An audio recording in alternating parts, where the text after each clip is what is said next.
조조와 원소조차 두려워했을 정도로 한때 가장 막강했던 군벌장 공손찬은 유를 베어버리는 정치적 실책으로 날아가게 됩니다. 오늘 손찬이 형은 공손찬의 실패를 곱씹으면서 과연 살아날 방도는 없었는지 한번 생각해 보겠습니다. 먼저 공손찬은 전술, 그것도 기병 전술의 천재입니다. 보통 북방 이민족들의 기병 전술이라 하면 군기병 전술을 떠올리죠. 다만 군기병은 당시 몽골 초원에 있던 그 북흉노의 전술이라 보시면 되고요.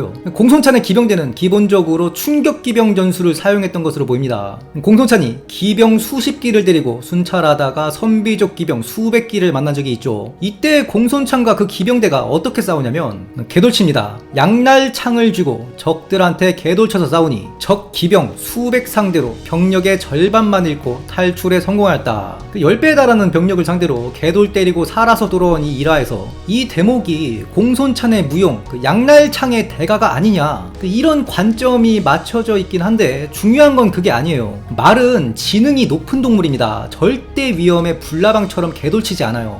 군기병 전술용 말들은 적들을 뱅뱅 돌거나 도망가면서 기수가 뒤돌아 활을 쏘는 데 특화되어 있죠. 반면에 서양에서는 중세부터 나타나는 충격기병용 말들을 보면 이게 엄청난 훈련이 필요합니다. 위험을 피한다는 동물적 본능을 삭제시켜야 돼요. 말은 달리는 중에 공격과 방어 수단이 없습니다. 초식 동물인 말이 빠른 것도 도망가는 쪽으로 진화했기 때문이에요. 내가 적들한테 뛰어들면 내 위에 탄 주인이 얘들을 다 치워줄 것이다. 이런 믿음과 훈련이 기본적으로 되어 있어야 이런 전술이 가능합니다. 이때 서사를 보면 대장인 공손찬뿐만 아니라 그 기병 수십 기가 단체 개돌친 거거든요. 즉 공손찬의 기병대는 이런 충격기병 전술 훈련이 되어 있었다. 이후 공손찬이 불과 정예 수백으로 유의 10만 군대를 학살하는데 이것도 충격기병 전술이 아니면 설명이 안 되는 부분입니다. 사서에서도 장온이 유주에서 돌격기병 3천을 징병하였다.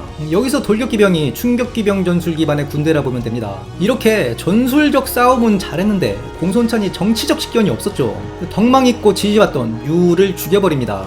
자신의 상관으로 온 유와 대이민족 전략이 달라 대립각을 세운 건 그럴 수 있어요. 당시 군웅알거 시대에서 공손찬의 주 수입원은 북방민족들 패서 나오는 약탈품이었습니다. 이걸 슈킹해서 군세를 유지할 수 있었던 건데 유가 와서 회유책을 주장하니 밥줄 끊기게 생긴 거죠. 물론 유 입장에서도 원래 온건파이기도 했지만 공손찬이 하는 행태를 보니 얘가 더 세지면 안 될 것 같은 거예요. 유의 이민족 회유책은 황실의 종친으로서 이런 제후 견제의 의미도 있는 겁니다. 물론 유우는 덕망이 치사량만큼 있던 자라 다른 사람은 상하게 하지 말고 오직 백규만 배워라 하다가 공손찬의 단지 수백 정예부대에 10만 군대가 와야 됩니다. 공손찬이 처음부터 유우를 죽일 생각은 없었습니다. 유우와 그 처자식을 사로잡아 개연으로 복귀 후 유우에게 문서 처리를 맡겼다. 한 조정에서 이걸 보고 저기는 공손찬이 다 먹었구나. 공손찬한테 유주, 병주, 청주, 기주의 지휘권을 인정하고 전장군에 임명, 역후에 봉해줍니다. 그런데 문제가 유우한테는 더 큰 권한을 줘요. 육주를 관할하게 하였다. 이에 공손찬이 유우 이놈 놔둬서는 안 되겠다.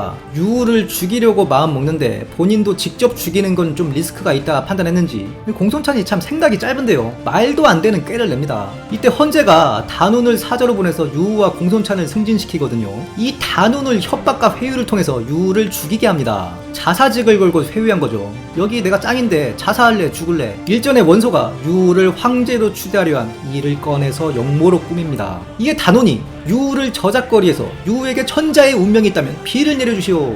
당연히 비 안 오죠. 그리하여 단원이 유우를 배웠다. 바보가 아닌 이상 공손찬이 죽인 걸 다 알죠. 참고로 왜 헌제가 이런 판을 짰느냐, 이게 나름의 이간책이거든요. 둘이 아웅다웅 하다가 한 놈이 이겼어요. 놔두면 둘이 어찌저찌 먹혀서 한 식구가 될 것 같아.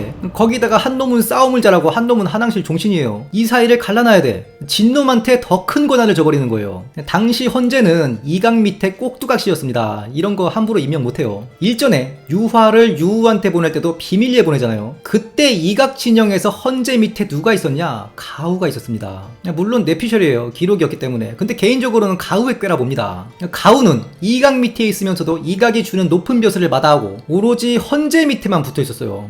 이각 무리들이 헌제한테 해코지를 하려면 이걸 중재해서 제지시키고 헌제 바짓가랑이 놓치면 그 이각 세력은 와해될 것이라는 걸 알고 있었던 겁니다. 그래서 나중에 헌제가 탈출하니까 가우도 바로 런쳐버리는 겁니다. 공손차는 유우를 죽였어요. 안 죽이고 살려두었으면 포위당할 일도 없었을 것이고 추후 표문 제조기로 사용할 여지도 있었습니다. 한 가지 더 아쉬운 건 공손찬 진영에 똑똑이가 없었습니다. 이런 걸 좀 간언해주는 사람이 있어야 되는데 뭐 관정 이런 애들이 있었습니다만 그 서사를 보면 뇌물받기 좋아하는 소인배였으니 공손찬한테 충성했을지언정 제대로 된 책사는 아니었고요. 유우를 죽이고 나서 어떤 일이 벌어지느냐, 유우의 아들 유아, 아버지의 원수를 갚아야겠죠. 원소랑 손잡습니다.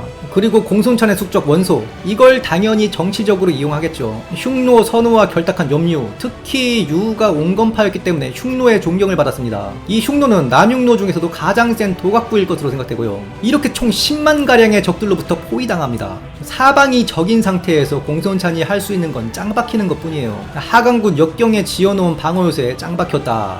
물론 이때도 싸움도 잘하시면서 왜 짱박히냐 간언하는 무리들이 있었습니다. 이에 공손찬이 100개의 보루는 공격하지 말라 하였다. 우리는 망루가 천리에 달하고 식량 300만 곡이 있으니 이대로 짱박히면 적들은 공격하지 않을 것이고 둔전을 하면서 존버하다가 상황을 봐서 한타를 노리면 된다. 사방이 적인 당시 공손찬한테 이게 상책이었습니다. 이건 관중이 부활해서 공손찬을 도와도 그 외의 방법이 없어요. 원기용 모으면서 짱박혀 있다가 자신의 우방인 원술이나 장현 등이 적들과 싸우는 날이 오면 포위망을 뚫고 위기를 타개하려 한 겁니다. 자신의 운명을 주변 상황에 맡겨야 되는 상당히 안 좋은 처지가 된 거예요. 이때 공손찬은 유우를 죽인 걸 후회했을 거예요. 심리 상태가 상당히 불안했습니다. 7세 이상의 남자는 출입을 금하였다. 이건 손책의 사례와 대비되는데 손책이 호걸들을 많이 죽였다. 그중 허공이 있었는데 이 허공이 부하들과 빈객을 잘 챙기는 호걸이었습니다. 곽가도 얘기하죠. 손책은 부하를 아끼는 호걸들을 많이 죽였으면서 자기 자신 주변을 방비하지 않으니 자객 앞에 한 명의 필부일 뿐이다. 물론 저는 손책의 암살 배후에 곽가와 진등이 있을 거라 생각하지만 일단 기본적으로 허공이 은혜를 베풀었던 사람이기 때문에 암살 사주도 가능한 겁니다. 당시 유우가 죽었을 때 많은 사람들이 공손찬을 탓하면서 실제로 죽음을 무릅쓰고 유우의 시신을 수습한 말단 관리도 있어요.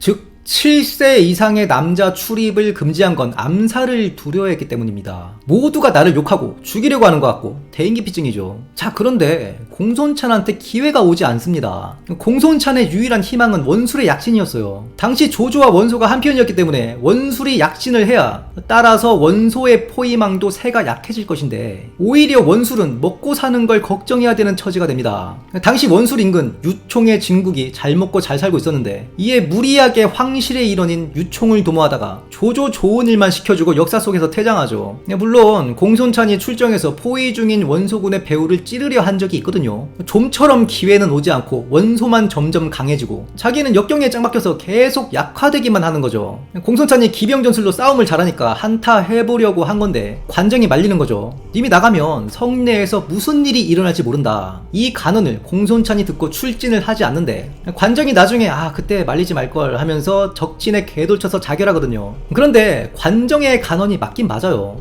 공손찬은 역경로에서 부하들을 거의 만나지 않았습니다. 공문도 두레박으로 받고 공지사항은 아내를 시켜서 크게 읽어서 전달시켰죠. 이 역시 암살을 두려워했기 때문인데 군주로서 부하들과의 스킨십은 중요한 겁니다. 이후 원소가 조조랑 대립할 때 적극적으로 사용한 전략이 조조의 부하들을 회유하는 거였습니다. 제가 커뮤니티에 올려드린 위 원소 격 예주문에도 나와있죠. 조조의 부하들 중 항복하는 자들은 죄를 묻지 않겠다. 실제로 원소는 조조의 후방인 하남 세력들을 회유합니다. 이때 이통이나 조엄 이런 애들이 조조에 대한 믿음이 있었기 때문에 회유되지 않았고 실제로 관도에서 조조가 승리하고 수많은 자기 부하들의 원소 내통 편지를 무수히 발견하였는데 나도 원소가 무서웠는데 부하들은 오죽했으랴. 확인도 안 하고 다 태워버렸다 하죠. 그런데 공손찬은 조조와 달랐어요. 그 짱박혀서 만나주지도 않고 딱히 희망도 없어 보이고 게다가 공손찬의 적은 원소뿐만이 아니었습니다. 공손찬의 아들 공손속은 원소한테 털리는 게 아니고 남용로 그 도각부한테 죽어요. 아마 공손찬이 출진했다면 내외로 난리가 일어났을 겁니다.